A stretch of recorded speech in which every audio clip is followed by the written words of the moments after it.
Je voudrais poursuivre un petit peu sur les incidences au quotidien et vous faire part un petit peu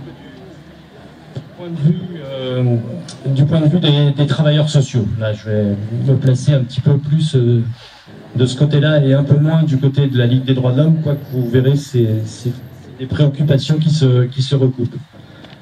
Peut-être commencer par vous donner la définition du travail social telle qu'elle est inscrite dans le Code de l'action sociale et des familles.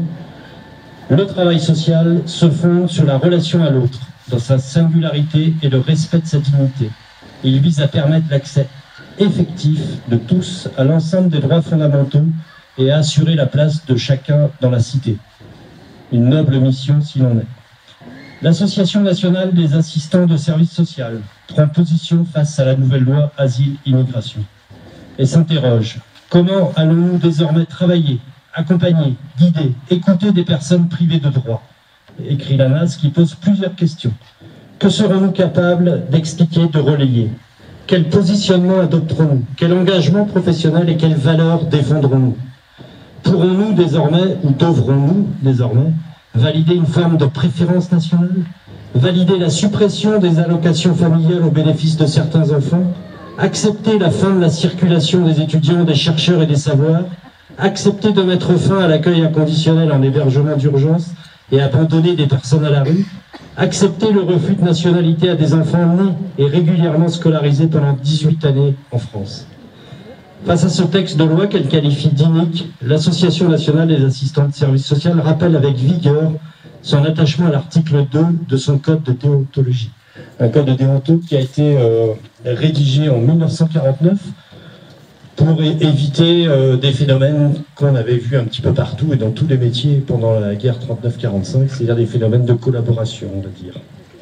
Dans ses activités, l'assistant de service social met sa fonction à la disposition des personnes, quelle que soit leur race. Aujourd'hui, on dirait plutôt origine, voilà. Leur couleur, leur sexe, leur situation, leur nationalité, leur religion, leur opinion politique, et quels que soient les sentiments que ces personnes lui inspirent.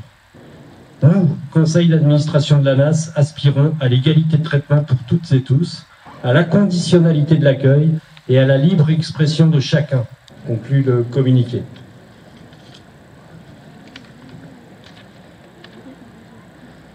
Bon, pour ajouter et pour faire un peu plus local, on va dire, ce texte de loi rétablit le délit de séjour irrégulier qui a été supprimé en 2012.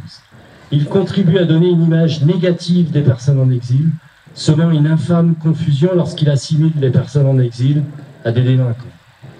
Or, nous, bénévoles d'associations qui intervenons auprès des personnes en exil, savons bien l'extrême vulnérabilité de ces personnes.